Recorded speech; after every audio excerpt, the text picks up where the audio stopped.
good pattern lovers, it's still right here. Welcome to another exciting video, and today we're going to be learning how to make this snatched gown and this beautiful overbust corset.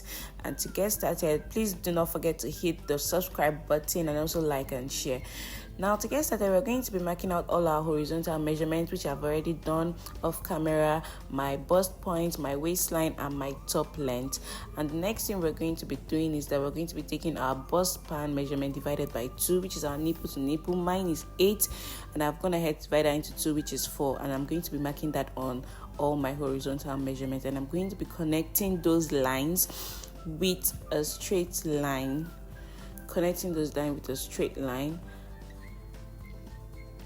And the next thing we're going to be doing is that we're going to label our pattern paper. You guys do not forget to label your pattern paper, mark them out so you won't get confused. Our bust point, our waistline, and our top length. Next thing we're going to be doing is that we're going to be taking our bust span measurement, which is the 4 inches, and we're going to be taking that all the way round, just like this. We're going to be measuring that all the way round.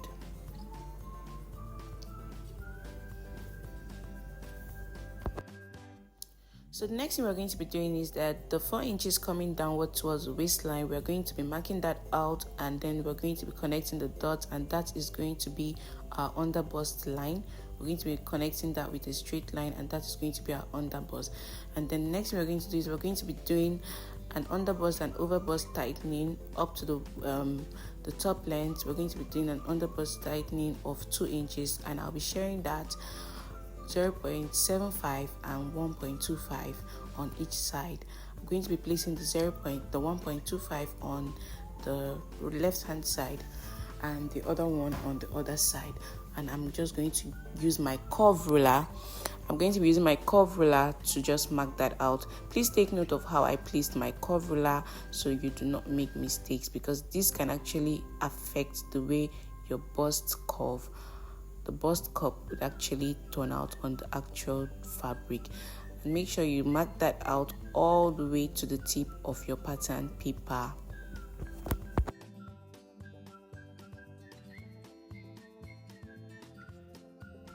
Next thing we're going to be doing, we're also going to take that same tightening down to the top length. We're going to be doing the same thing, marking it out to the top length, and then we're going to be connecting that with a straight line. This time around, not a curved line. With that being done, the next thing we're going to be doing is that we're going to be taking out our actual body measurements, and then we're just going to impute that. My bust measurement divided by 4, that gives me 9 inches, and my waistline, on the waistline, you're going to be doing your waistline divided by 4, and you're going to take that from the first part of the pattern, and then continue that, and then impute your waistline. Just do it exactly how you see me do it here. And you're also going to do the same thing on the top length. For the top length, I'm using my hip measurement, which is 10 inches, and I just marked that out. Next thing we're going to do is that we're going to connect okay, sorry guys. Well, I'm also just putting my bust measurement at the tip of my pattern paper, which is 9 inches. Next, we're going to do with a straight ruler, we're going to be connecting the dots from the waistline up until the measurements on the tip of the pattern paper. And then for the waistline to the top length, I do not want a straight line there. I do not want a straight ending. I want it to be curved. So I'm going to be using my curve ruler to just make a very little curve, not so much. Depending on the shape you want, you could make it totally round, you could make it straight, or you could just make it into an angle. Now the next thing I want to do is that I want to create my sweetheart neckline, and from the overbust line I drew there, I'm going to be coming down by 1 inch because I do not want so much depth on my sweetheart. And for my, on the other part, I'll be coming down by 1 inch also for my armhole. And with my ruler, I'm just going to go in and just create a curve. Depending on how you want your curve to be, you could make it very, very curvy. And then I'm going to be placing my curve ruler on the other side, and I've marked out my armhole, so we can see how that is coming together. Now the next thing we're going to be doing is that we are going to, that's me just labeling my center front and my side front. You have to measure all these things too, so you won't get confused and all of that. So the next thing we're going to be doing right now is that we are going to be dividing our pattern into different parts. At this point, you could place your ruler anyhow, whatever shape you want. If you want it to be 3 parts, if you want it to be 4 parts, you can go ahead and divide it as much as you want. And I'm just labeling that 1, 2, 3. Labeling is so important, guys. The next thing I'm doing now is to do my tightening. I'm going to be doing a tightening of 2 inches, and I'm going to be sharing that across these lines, 0.5, 0.5, 0.5 on each side of this my pattern lines. And I'm just going to be creating angles with my straight ruler, as you see me do there.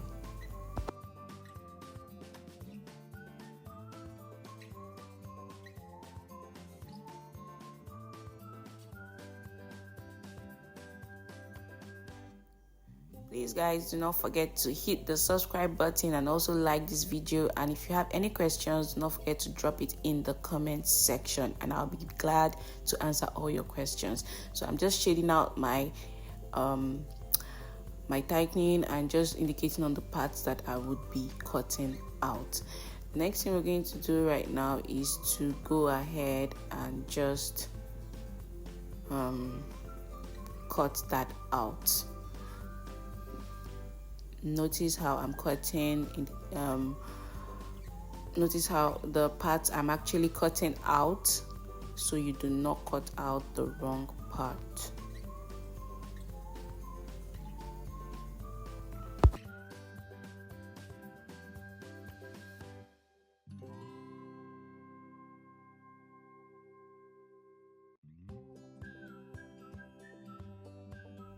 So this is me just cutting out the shaded parts, the tightening we did that is totally not needed. And the next thing we're going to be doing is to cut out our back pattern. And for our back pattern, we're going to be using our front pattern to cut out our back pattern. So all you have to do is place your pattern back together after cutting out the straight tightening that we did. And I'm just going to go ahead with a masking tape to attach that back together. Make sure all your lines are matching, so you do not make mistakes. Make sure that all the lines are actually aligning to each other. One side shouldn't be higher than each other. So I'm just going to place that on my other pattern paper. This is me trying to manage pattern paper. You guys, please do not be like me. Make sure your pattern paper is big enough to take in your pattern. I'm used to this, so I can actually handle managing the pattern paper. So I'm just going to place that, and I'm going to go in with my tracing wheel, and I'm just going to trace out the lines. If you want, you could just go in with your ruler and just mark it out, but that is risky. A tracing wheel is actually the best way to do this.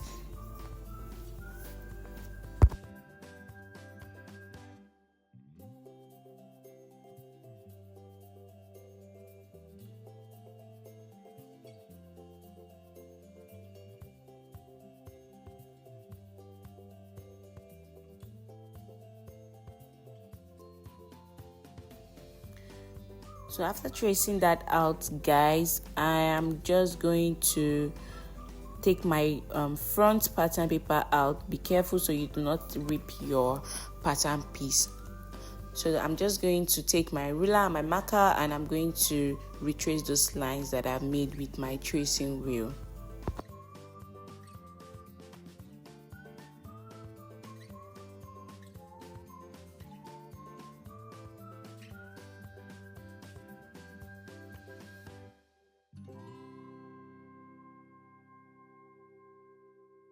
Now, guys, for my center back, I am going to just come down.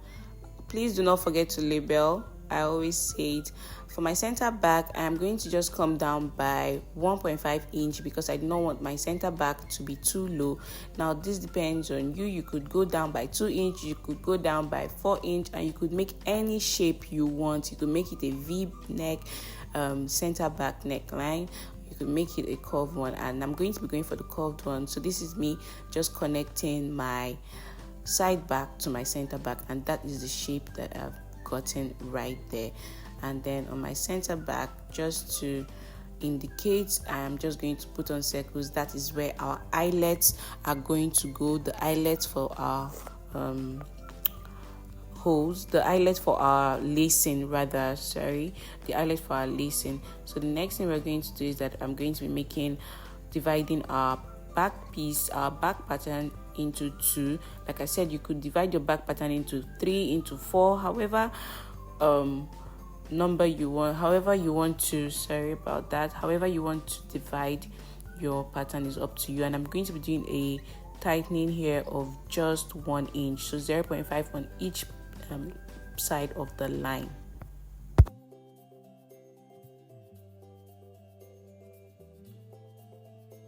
And I've gone ahead to label that 1 and 2. Make sure you label, guys. Labeling is important, so important. I'm also indicating with arrows how each pattern piece is going to be facing each other. And we are done for the back piece, and then I'm just going to go ahead to cut that out.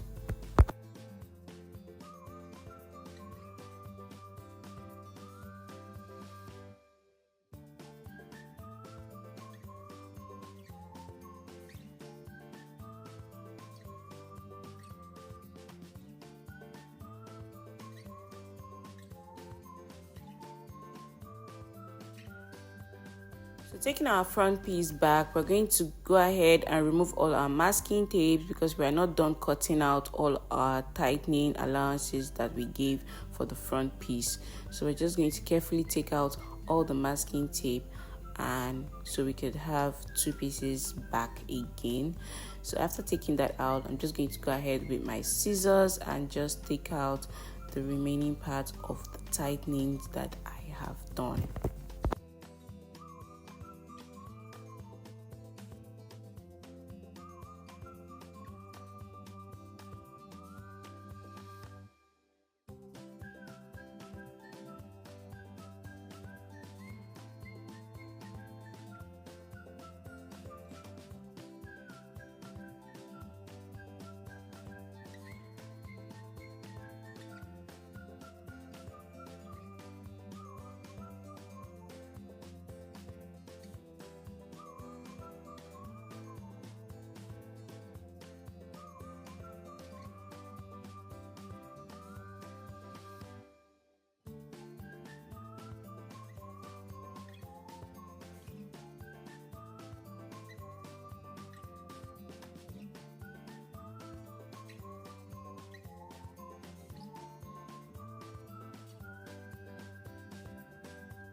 Do not forget to label again. Always try to label it out.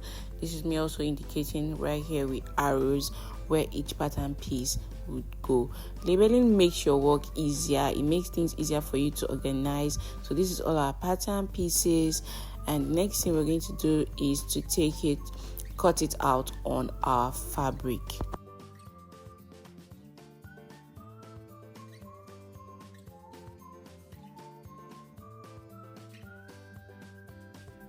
Now this is our fabric. I'll be using this black chantilly lace and a brown lining, skin color lining, and I've also gone ahead to iron out my light wording onto my lining piece, and I'm just going to put that on fold because remember every piece is going to be cut 2-2, so I'm just putting that on fold to make the work easier for me. This is me trying to organize my pattern paper. And once again, as you can see, I am still managing my fabric. You guys do not be like me. This is me contemplating on how to place it so my fabric would be enough. Please make sure your fabric is always enough so you could have enough space to mark out your allowances.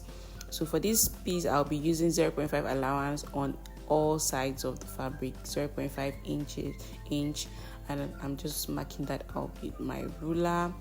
Please make sure you use a tape. This is me doing professional things, I already know, so just make sure you use your tape and so you could get accurate measurements, 0.5 inch all round.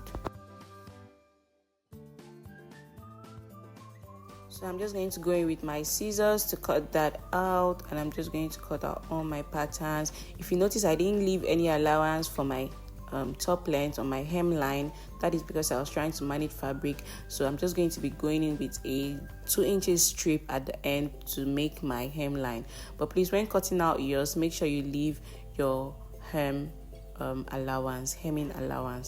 So I'm going to be cutting this same thing on my chantilly lace piece, and I am done doing that. And this is me just notching the important points like my waistline, my bust point, and my top length.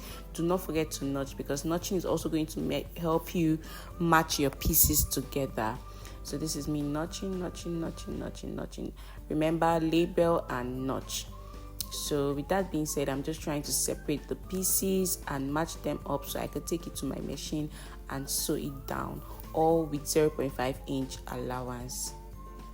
If you want, you could leave more allowance of 1 inch, but that might actually make your corset too bulky. So 0.5 is actually always advised, because it's very little and it can actually be trimmed out if you still want. So I'm done sewing that. I'm done sewing both the lining piece and the actual piece of the corset, and this is what it's looking like. You can see how neat that is. Oh my god, I'm so proud of myself. So the next thing we're going to be doing, guys, is that we're going to be attaching our breast cup to the lining piece. Remember, not the front piece, not the actual piece of your corset, to the lining piece.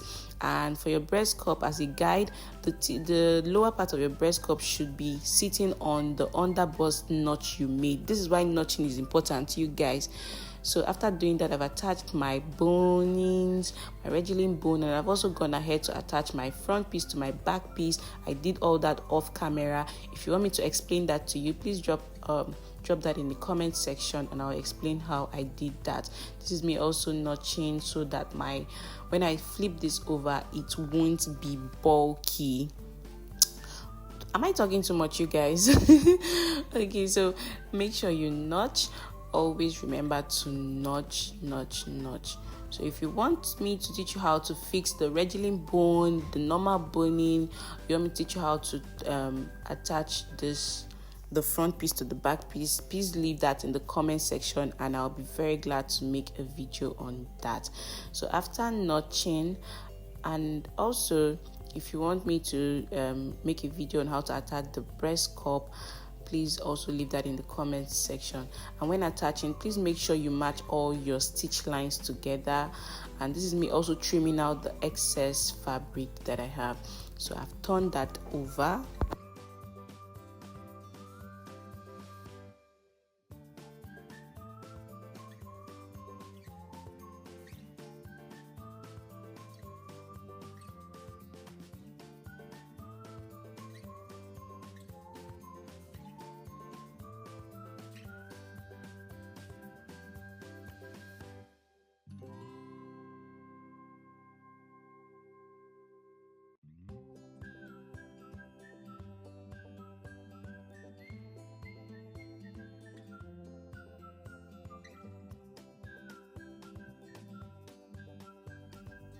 So after turning it over, I am just going to go ahead and press this down on my ironing table. And for the neckline to my armhole, I'm going to be going in with my hemming gum just to give that extra press and extra sleek look. So I'm done ironing. You can see how smooth the neckline is. So for my hemline, I've cut out my 2-inch strip that I told you guys about earlier, and I'm just going to be attaching that to the hemline.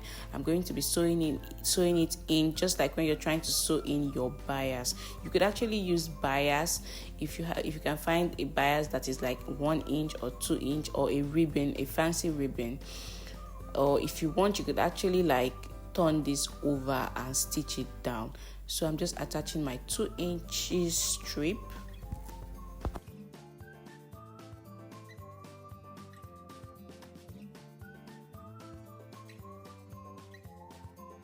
So after doing that, I'm just going to go take it to my machine and sew it down, and when I'm done, I'll flip it over and come back to show you guys.